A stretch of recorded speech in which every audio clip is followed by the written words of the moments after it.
Hey Aditi, so you've been in the hiring industry for so long. You're a founder yourself. I'm sure you've hired multiple roles in your company, but how do you make sure to hire the correct leader in your company? It's toughest of all actually, and we have learned over the 10 years after committing a lot of mistakes while hiring. But there are a couple of things that worked for us really good after multiple wrong hires, in fact.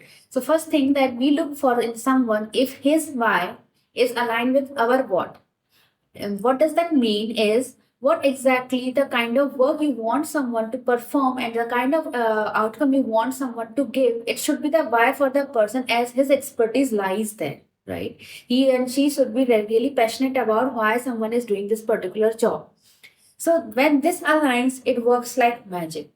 Second, I look for the we mentality, not the I mentality. Most of the time, people say, I have done this, I have done that. But as a leader of a company or when you're leading a team, it's always the team that works behind for a particular outcome.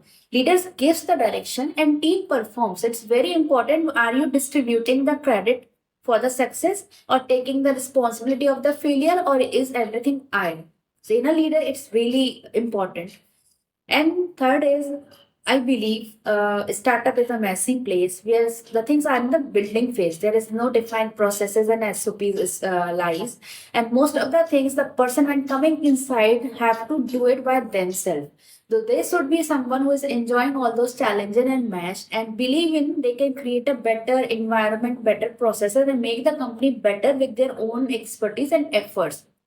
It becomes extremely critical for a leader to lead by an example. You cannot ask and force your team to do a certain task when you are not into it completely. For example, if there is a requirement which looks very challenging, you cannot just force your team to work on it and they are looking up to you for certain guidance and direction. So, leader should be head on first, take on the challenge, work on it, and then delegate it to the team to work on it together.